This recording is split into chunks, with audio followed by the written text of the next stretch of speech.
Human brain organoids connected to a computer. Scientists have built a hybrid biocomputer that combines lab-grown human brain tissue with conventional electronics and can perform tasks such as voice recognition. Such technology could one day be integrated into artificial intelligence systems or form the basis of improved brain models in neurological research. The system, developed by scientists led by Feng Guo at Indiana University Bloomington, was called BrainAware. It contains human brain organoids integrated with electronics. In research published in the journal Nature Electronics, scientists used BrainAware for speech recognition. But the authors of the system claim that this type of solutions integrated with artificial intelligence algorithms have great potential. If only because such systems consume much less energy than silicon chips. It's just a proof of concept that shows we can do the job, says Feng Guo. We have a long way ahead of us, he adds. Organoids are lab-grown tiny versions of various organs that retain key anatomical features of full-size organs. Such three-dimensional models are an invaluable aid in research where the use of living brains or kidneys is impossible or unethical. Scientists obtain a living organ to test different concepts. This includes testing reactions to medications or observing development in unfavorable conditions. Research on organoids gives scientists the opportunity to thoroughly study the organs and understand the causes of many diseases. Organoids are grown from stem cells, which can differentiate into various cell types. In this case, they were transformed into neurons, similar to those found in our brains. They're like mini brains, Guo says, adding that it takes 2 or 3 months to grow the organoids, which are several millimeters wide and consist of as many as 100 million nerve cells.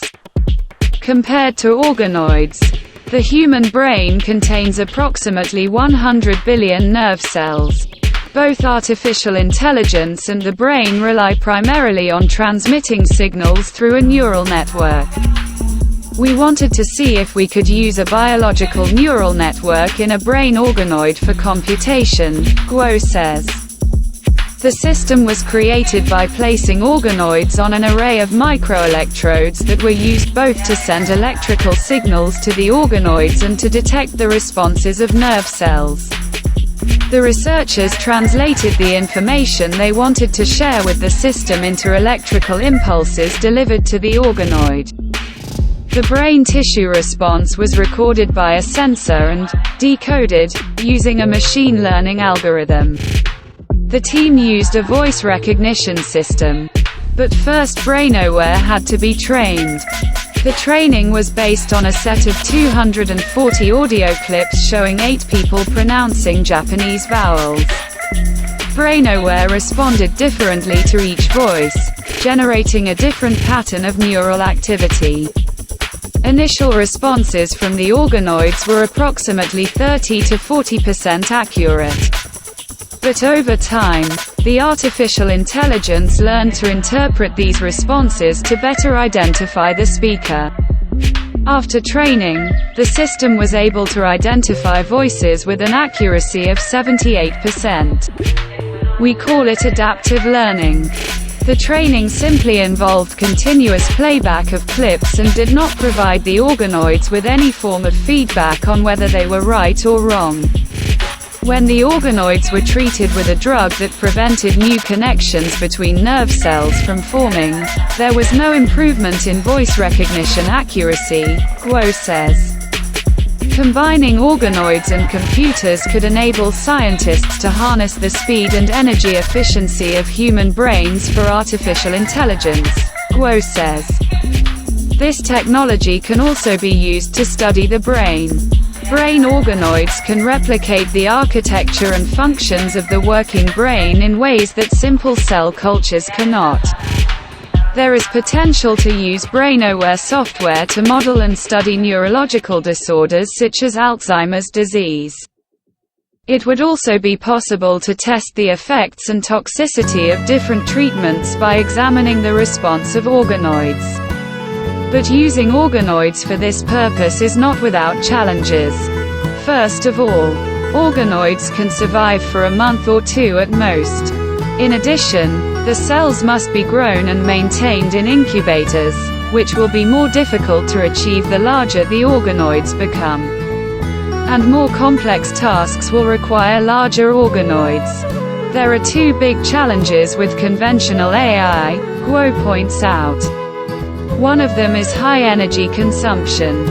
The second is the inherent limitations of silicon chips, such as information processing and separation. Guo's team is one of several investigating whether bioinformatics using living nerve cells can help overcome these challenges. Guo says the next steps to leverage BrainOware's capabilities include examining whether and how brain organoids can be adapted to perform more complex tasks and designing them to be more stable and reliable. This will be crucial if they are to be incorporated into silicon microchips.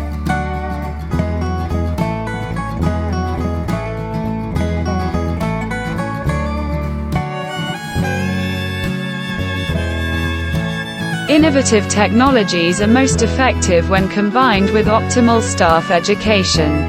Greater availability of diagnostic and therapeutic procedures under the pilot program of the National Cardiology Network means that patients with heart and vascular diseases can be treated using technologies whose availability until recently was significantly limited.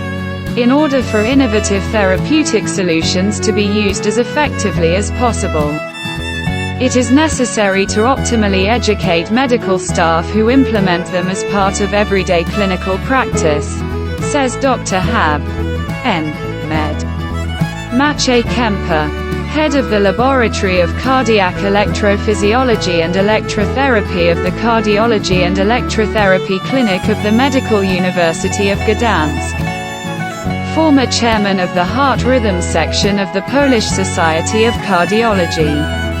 In November 2023, the course, SICD, Principles of Operation, Qualification for Implantation, Procedure Technique, was held at the Department of Anatomy and Neurobiology of the Department of Anatomy of the Medical University of Gdansk. Organized and conducted by a team of doctors from the Department of Cardiology and Electrotherapy of the Heart in cooperation with lecturers of the department. 11 participants took part in a training devoted to aspects related to the technology of a subcutaneous cardioverter defibrillator, a treatment method from the range of electrotherapy procedures available without limits under the pilot program of the National Cardiology Network, KSK. Observing the growing clinical demand and interest in treating patients using a subcutaneous cardioverter defibrillator, SICD, we decided to organize the second edition of the training devoted to this technology. The first edition, organized in 2018, met with great interest from participants. It was similar this time too. We are very happy about this fact, because innovative therapeutic solutions have a chance to be used most effectively only when their use is accompanied by optimal education of medical staff, says Dr. Hab. Med.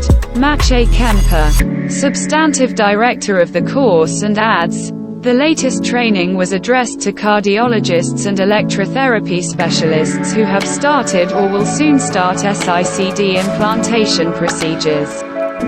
The course offered was to learn or improve the surgical technique of performing the procedure, as well as to expand theoretical knowledge on the operation and programming of the SICD system and the appropriate qualification of patients for the implantation procedure. The theoretical part was supplemented with a practical part. Each participant could perform SICD implantation using anatomical preparations. Thanks to the courtesy of the university authorities, the training for participants was completely free of charge. The subcutaneous cardioverter defibrillator is a technology that helps protect people at risk of ventricular arrhythmias from sudden cardiac death. According to specialists, its greatest advantage is the fact that the defibrillation system does not contain any intracardiac or intravascular elements. Both the defibrillator body and the electrode are placed subcutaneously on the chest wall. This significantly reduces the risk of infectious complications and reduces the likelihood of damage to the system components, especially the electrode. Cardiologists point out that although SICD is an innovative technology, it is no longer new. Over 130 implantations of SICD systems have already been performed at the Gdansk Center. The staff is happy to share their experiences with other operators who have gained the opportunity to use this method more widely as part of the pilot program of the National Cardiology Network. Thanks to the decision of the Minister of Health, from 2019, the implantation of the SICD system is fully reimbursed. And the valuation of the implantation procedure ensures coverage of the costs incurred by medical centers related to its use. Please remember that obtaining a refund depends on the patient's proper qualification for the procedure. It is necessary to confirm additional indications for this treatment method. Moreover, the SICD implantation procedure should be performed in highly specialized cardiology centers that meet the specific criteria specified in the regulation. The pilot program of the National Cardiology Network, launched in 2023, has significantly increased the availability of the method in question. Patients treated under this program do not exhaust the medical facilities contract with the National Health Fund, NFZ. This is due to the fact that the implantation of a subcutaneous cardioverter defibrillator in these patients is reimbursed by the national payer beyond the limit, explains Dr. Hab. N. Med. Maciej Kemper. The Department of Cardiology and Electrotherapy of the Heart of the Medical University of Gdansk is a leading center treating patients with heart rhythm disorders. Currently, over 1,200 highly specialized invasive procedures are performed here each year, such as ablations, implantation of pacemakers and cardioverter defibrillators.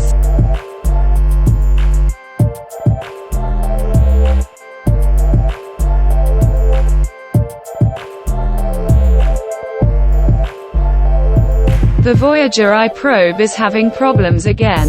Voyager I's Flight Data System, FDS, which collects data about the ship and gathers information from scientific instruments, has stopped communicating properly with one of the probe's subsystems responsible for telecommunications with Earth.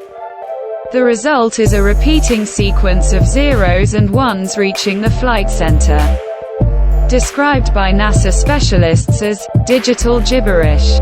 A few days ago, a note appeared on the NASA blog about further problems of the Voyager I probe. The probe is already quite old. It was launched from Earth in 1977 and currently not all of its scientific instruments work. Over the years, Voyager I has flown through the solar system and breached the boundaries of the heliosphere, the protective bubble of particles and magnetic fields produced by our Sun. At this boundary, the solar wind loses its speed, and the pressure of the galactic winds begins to outweigh the pressure of the solar wind. This boundary is approximately 18 billion kilometers from the Sun.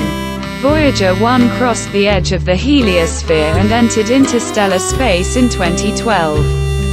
The probe is currently approximately 24 billion kilometers from Earth. Voyager I is the furthest human-made spacecraft from Earth. It has helped expand our knowledge of the outer solar system. Its current location provides an opportunity to collect scientific data from interstellar space. And all this using only 69.63 kilobytes of memory. The defect described on the NASA blog concerns disruption of communication between one of the onboard computers, called the Flight Data System, FDS, and the communication subsystem, the so-called Telemetry Modulation Unit, TMU. The effect is that no scientific data about interstellar space returns to Earth. Moreover, the engineering data describing the probe's condition is also illegible. The problem was noticed on November 14. The spacecraft receives and executes commands sent from Earth. However, the flight data system does not communicate properly with one of the spacecraft's subsystems, and as a result, no science or engineering data is sent back to Earth, NASA explained in a statement. NASA believes the problem is in the flight data system and attempted to reset the computer last weekend. However, this did not bring any result. Distance is also a problem. One-way transport takes 22.5 hours. Therefore, you have to wait almost 2 days for feedback from the probe. A NASA team is currently reviewing decades-old documents about the operation of the spacecraft and its computers. It is an old and almost forgotten technology, partially operating on code written in the archaic Fortran 5 computer language. Finding solutions to problems faced by probes often requires consulting decades-old original documents written by engineers who did not anticipate the problems that arise today. As a result, the team needs time to avoid unintended consequences, the blog reads. NASA. But this is not the first failure of Voyager I. Last year, the probe began transmitting incorrect data from its spatial orientation system. The AACS, Attitude Articulation and Control System is very important because it determines the position of the antenna, which allows data to be transmitted to Earth. If it stops working, there will be no longer contact with the probe. After several months of digging through documentation from the 1970s, researchers found the reason. It turned out that the system had somehow started transmitting data through the onboard computer, which had stopped working years ago, distorting the information transmitted.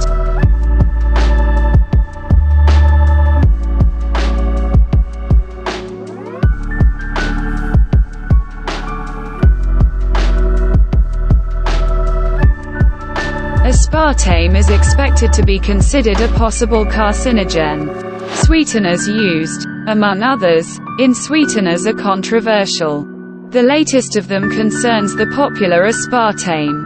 Due to a decision to be announced by one of the agencies operating within the World Health Organization, WHO. According to her, there are grounds to consider aspartame, presumably carcinogenic. Aspartame was developed by James M. Schlatter in 1965 and for many years was touted as a great sugar substitute, a weight loss gold.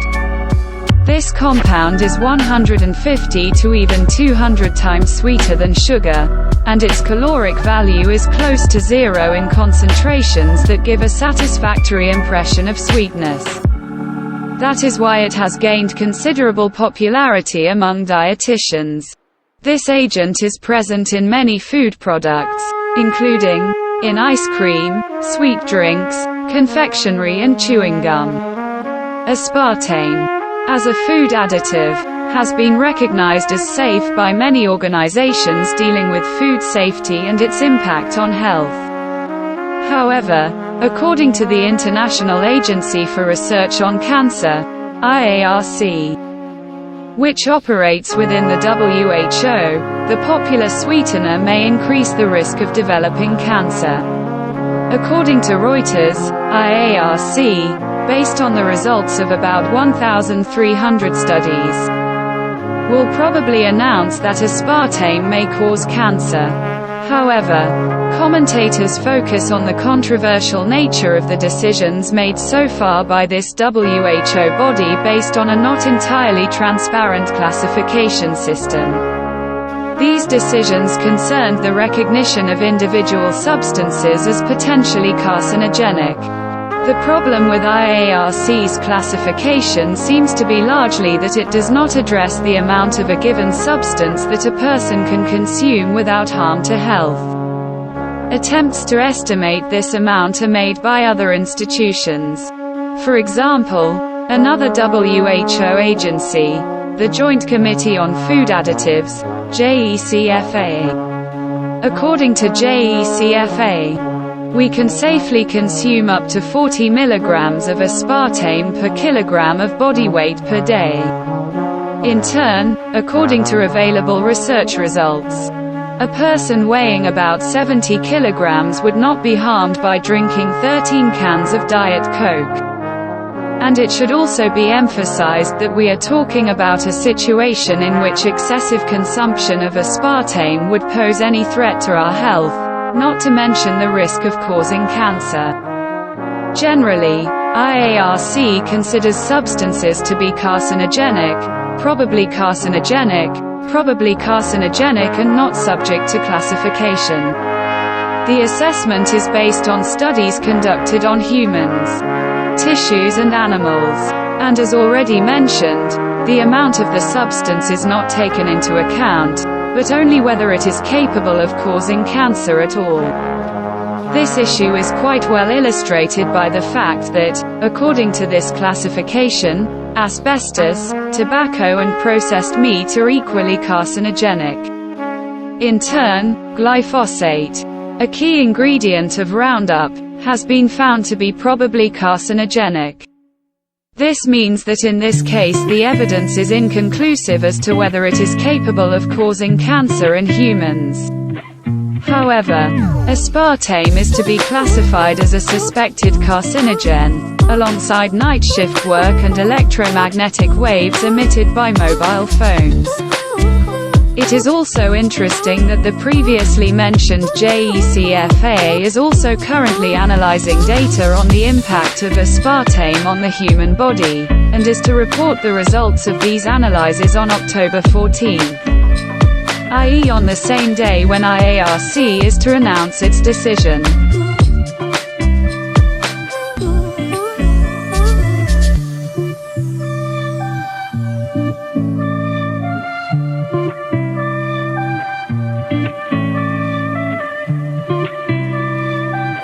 Two gigantic structures deep in the Earth. Scientists have detected something strange and unusual, and at the same time quite large, in the interior of the Earth.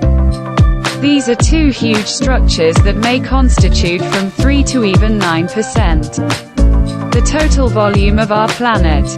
Scientists don't know what these areas might actually be or how they ended up deep in the Earth, but they think they may be the remains of an ancient planet. The structures are located under Africa and the Pacific Ocean, in the lowest part of the Earth's mantle, which is directly adjacent to the outer core of our planet. Intriguing continent-sized structures lie at a depth of nearly 3,000 meters. Kilometers, almost halfway to the Earth's core. Scientists don't know exactly what they might be, and there are no direct ways to find out.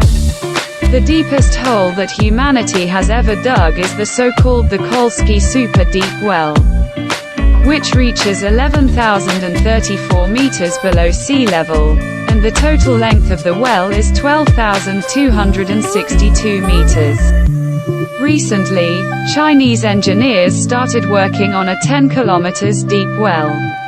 This is quite a lot, but still far from the discovered structures. Scientists are therefore left to use seismic waves and analyze them meticulously. Two large structures can constitute from 3 to even 9% the total volume of our planet. Of course, at the moment we do not have the technical capabilities to look at them directly. Therefore, in order to learn more about these strange areas, scientists must use indirect methods. They have one extremely useful technique here, called seismic tomography. The association with earthquakes is absolutely justified here. When such tremors occur, seismic waves spread in all directions. If we examine them from several places on the surface at the same time, observing how they spread, we are able to create an accurate map of the Earth's interior. This is possible due to delays or distortions of seismic waves.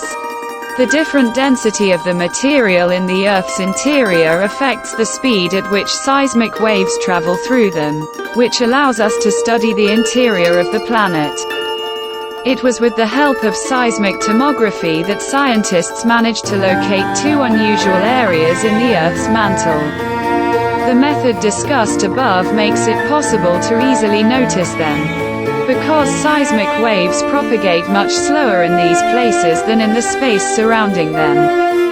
The structure located under Africa, which was named Tuzo, is about 800 kilometers high, which gives us as many as 90 Mount Everests. The question is, what are these areas? And unfortunately, science has not yet been able to provide a clear answer. The only thing we know about them so far is that their density is much higher than their surroundings, which leads to the conclusion that they may consist of a completely different material. However, for now we have to be satisfied with theories. It is possible that these are nothing more than subsequent layers of ocean crust that has accumulated in this place for billions of years as a result of subduction. The next concept is literally out of this world. He assumes that it is Theia, or at least parts of it. What is Theia? A hypothetical planet the size of Mars, which was supposed to have hit the Earth some 4.5 billion years ago, and its fragments were later to form the Moon. In 2021, a simulation was even performed to try to determine whether fragments of this planet are in Earth. It turned out that it is possible. In fact, this concept was already considered in research from 2 years ago.